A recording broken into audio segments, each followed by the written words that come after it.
of your shirt. JJ. When you fell up to heaven, did it hurt? Prager. It takes someone with a big head to take their own cousin to bed. Rudy. If a snake bites your neck, you are toast. Snake guy. Holy shit, there are so many hoes. That's true. And we're always looking for more. It's the NEAS Final Four.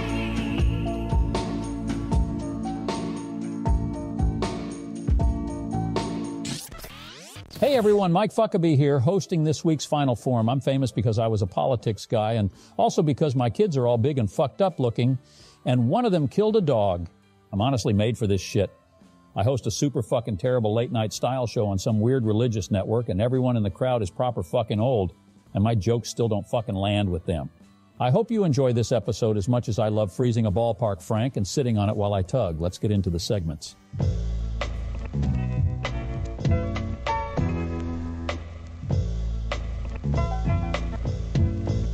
Well, folks, it finally happened. That stupid old fuck Rudy Giuliani started doing a video call and show, and get this, the show is a fucking mess. Constant tech issues and now constant pranks. Check it out.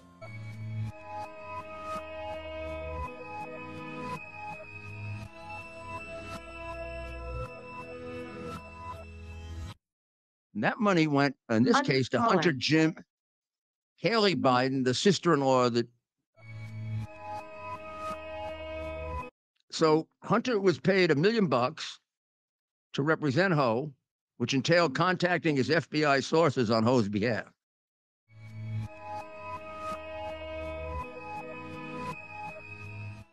Well, in any event, we got some calls. Babes, we got some calls.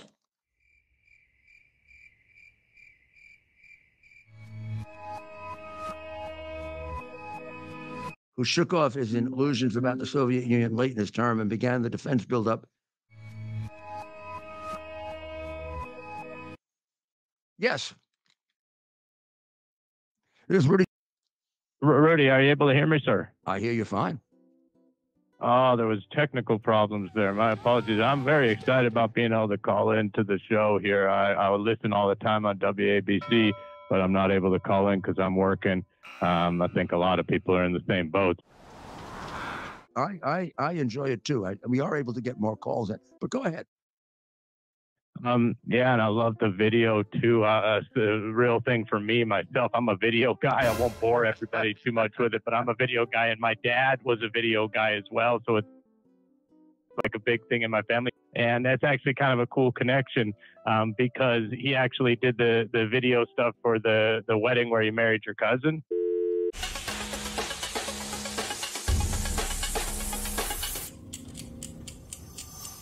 Well, that's good, JR. You're kind of a weirdo. Huh? That's good, JR.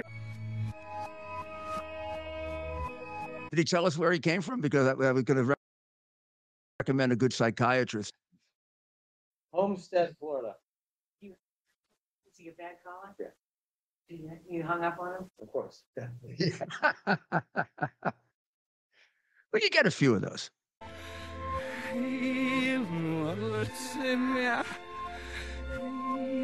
They love doing journalism around here, almost as much as I love freezing my piss and smacking myself in the face with the piss popsicles.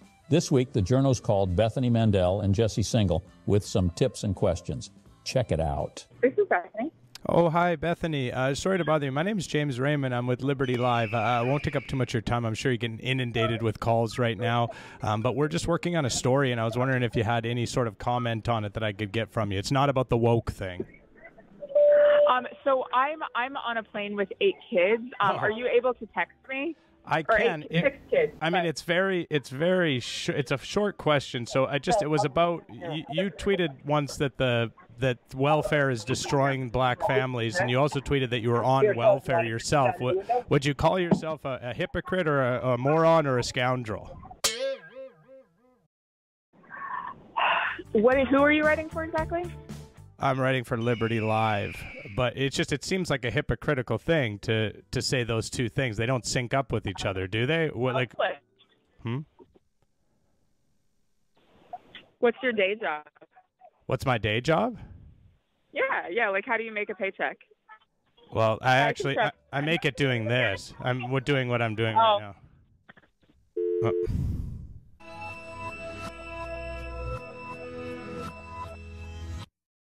Hello? I was looking to speak with Jesse. Who's Jesse? Yeah. Jesse Singal, yeah. I just want to make sure I have the right person. Sorry, who is this? My name is James. I was given your number because I have a piece of information that I was looking to pass on to that I thought you might be interested in potentially writing about. Can you tell me a little bit more what it is? Well, I work somewhere where there's somebody I know, a teenager who identifies as a phone charger, and I can corroborate the story myself. I have corroboration, and so if you're looking for corroboration, I can tell the story as well as I can corroborate it. That sounds great. Can I call you back later? They identify as a phone charger, and can you believe it? And I have proof, and the proof is that I'm telling you. No, it sounds intriguing. I'm going to send you an email later. Thank you. They used to call Ed Tyll all the time and try to set up a fight between him and a fake person named Roy Taylor. Ed would snap, and everyone would crack the fuck up. He's off air now, but guess who got him on for an interview? Check it. Hello, everyone. Welcome back. I'm your host, Daryl Craft, a.k.a. D. Craft. I am talking today. We're discussing cancel culture, censorship in media, and particularly in comedy. And today we're very excited to be joined by a man who has experienced so much censorship. It's incredible. It's Ed Tyll here from Florida. Hi, Ed. Daryl, what a pleasure. Thank you. I just had this happen in a comedy club a few weeks ago. So you're doing stand-up comedy now, because that's what I wanted to ask you about as well, because I'm also a stand-up comedian, and I mentioned that, and I also am touring out, and I'm touring level and doing club type things and performing in all sorts of venues, and I've noticed that censorship nowadays is out of control. And so tell me in which way you do agree with me. Oh, it's so many. Okay, so let's do most recent case first. So you were at a stand-up comedy club. How long ago was it? A couple of weeks. 3 weeks. And so tell me what happened. What was the joke that sent them over the edge? These woke people. It's a harmless joke. It's stupid. Yeah. Which is why I love it. Yeah. This is what I got a groan and a dialogue from the back of the room on. Here we go. So I met a beautiful girl the other day. She tells me she's banging a parrot. Rah, rah, rah, rah, rah, rah, rah. Polly wants a cracker, polyamorous, banging a parrot. Yeah, no, that's funny. That's funny, and people are upset about it. And people are... Back of the room. Oh. Sometimes I've noticed that. Sometimes they'll groan at it for various reasons. Even sometimes they'll groan at my jokes, and I'm like, "What are you offended?" And they're like, "No, I didn't think it was that." Like I'm groaning at it being sort of a hack material or whatever. This is what I experienced. Okay. I've done some of big shows, and I'm curious about some of your biggest shows. I've been lucky enough in my career as a comedian to work with some big names. Done shows with Jeff Kramer, Tony Blitz, Kyle Belver, Justine Woods, Hal Lubrick. What's the coolest show that you've ever done as far as opening up for somebody? There you go. I was used as the opener on what was called the Midlife Meltdown comedy tour. Okay. All right. One of the legends of comedy. If you, there's a current documentary on this gentleman. What's his name? His name is Rick Crom. Rick Crom? C-R-O-M. Yeah, Rick Crom, I think he might have done stuff with Hal Lubrick and Kyle Belver even. They might have done a tour and stuff. They've all been sort of around and done it. That's very cool. You're a controversial comedian, very, very controversial on the radio. Right. And Yes. Have you ever said something that made someone so angry that they tried to fight you and have a physical fight with you? And if so, how did you fare in the fight? Are you able to fight? Do you know how to like have a fist fight if it comes down to it? Do I know? I like the question. Do I know how to? You know, do you know how to fist fight? Yeah. I'm from the I'm from the Bronx, so I had my first fist fight. I'm sure by kindergarten, first grade. Very tough neighborhood. But your question about have I experienced physical aggression? Can I be honest from something with you? I've said? Can I be honest? No, you should lie to me. No. I'm concentrating on the lie. I just got an email, so I'm going to be totally honest with you. There was a guy who paid us $1,500. I know about this guy. To have you on and to basically ask if you can fight or if you're a sad little guy. Do you know Roy Taylor? Do you know some? I do. I read the article where you talked about doing this to me. You don't remember? It was about 4 months ago. I brought it up on the air. Listen, you have a great day. What are you talking about? There's no article. There is an article. We're trying to track down Roy Taylor ourselves. The check bounced. The check bounced, and we're trying to track him down. That's why I need to talk to you. How do I find this guy? Ed, how do I find the guy? You didn't search. I can't actually get a hold of him anymore. How do we reach Roy Taylor? I can. So find him for us then. Help us. He owes us $1,500. I can't. The voice AI is quite good. Fuck, dude, if you don't believe me, what the fuck you think I am, fucker? Chris Salcedo fell so hard for it this week that he argued with the AI and then declared himself a free speech warrior for doing it. Watch this shit. I'm going to start off on line 4 today. Derek, welcome to the Chris Salcedo Show. I'm glad you waited on the Voice of Texas and TNT. Good morning, Mr. Salcedo. I appreciate you taking my call. Right back at you, sir. I'm curious, Mr. Salcedo, how is it that you think you can adequately host a show with that tiny little head you have? Well, let's talk about the issues rather than personal insults, shall we? What's on your mind? My head is like a regular head that ate a Mario mushroom, you plebe. So I got the balloon dome, baby. Suck me sideways. That head be bobbing heavy, baby. Okay. All right. Well, any issues in that rattling around that noggin of yours you want to talk about specifically that I talked about? It's all right, Derek. Don't take him down, Russell. I'm hoping he will get to a point. Folks, but I do want you guys to notice about Derek. He doesn't want to talk about anything his side is doing. He doesn't want to he can't defend Joe Biden. He can't defend socialists and Marxism, but he can attack me. Go ahead, Derek. Let's see if we can get back to an issue. Go ahead. Derek, are you there? Nope. Dude, this guy's a tool. I understand that. But I want my hair dyed.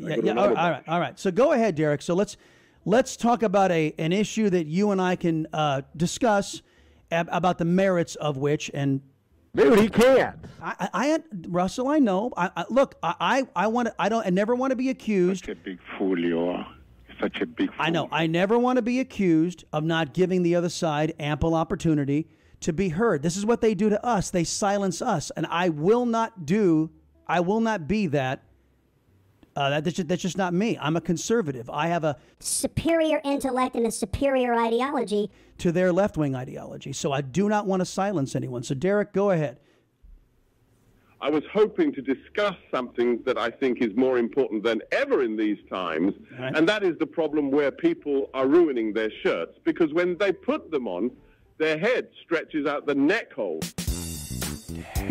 Well, you know what? I think that might be in some quarters. It might be something that consumes somebody's time. What about rising interest rates? You know, I'm very concerned about what rising interest rates are going to be doing to the stability of the banking system, the worldwide banking system, and what it means to the longevity of people and to their prosperity. What is your take on that? My ass hurts, man, because I always have to sit because... Hey, that's it. Such a big fool you are. Such a big fool. And ladies and gentlemen, this is why that's an arse clown. I understand. Russell, I know. Folks, this is an ideological battle that not ideological. Russell doesn't suffer fools. He just doesn't. I, on the other hand, I love to give fools, and Derek was a prime example of what it is to be a Democrat, of what it is to be a worldwide leftist. They are not serious people. They're dangerous. They're incredibly dangerous.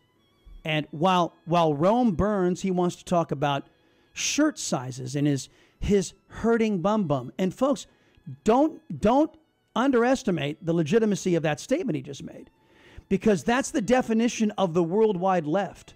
They're butthurt. Always butthurt.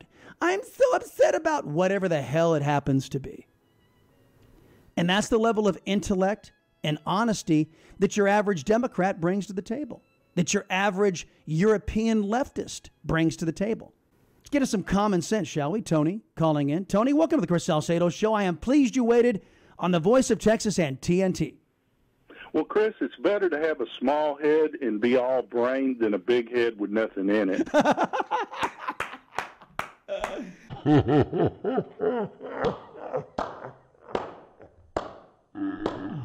We love Derek. He fucking rocks, dude. But we thought we'd add another person to the AI stable, and so I present to you all the little man himself, Jerry in New York. And Daryl, you haven't called. Nobody has called, so try calling the right number. That's maybe why we haven't answered our phones, because it doesn't seem like you called the right number.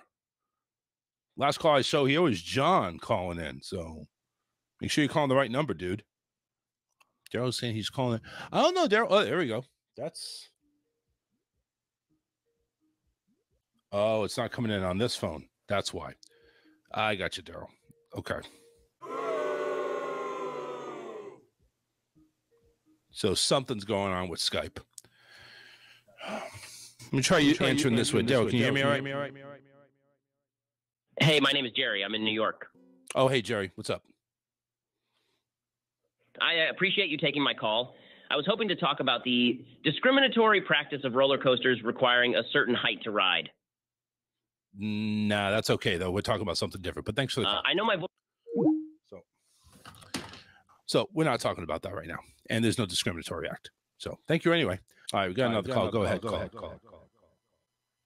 I'm just a whittle baby boy, a tiny whittle man. I have the baby balls and the baby buns. I got that tiny little baby carrot, little dinky, the whittle stinky carrot. Beach. That's it? The only underwear I can find that fit me are Spidey Man briefs. I don't doubt that.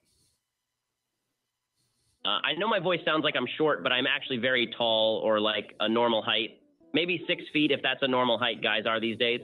So you're 6 feet, but you have tiny baby balls. All of my shoes have Velcros, but I can do the lacies like a big boy, so I don't know, man. That's it? People often question my lovemaking abilities, but this little guy can literally crawl up inside you, baby. Okay.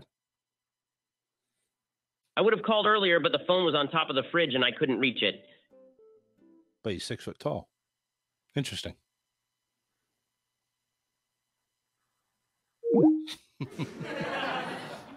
Dipshit.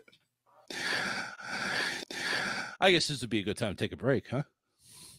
I guess. Yeah, let's go ahead and do that. Oh, fuck yeah. Fucking Snake Guy's on the episode. This dude is my fucking favorite homie. Okay, so it looks like Derek is back to call the Snake Guy.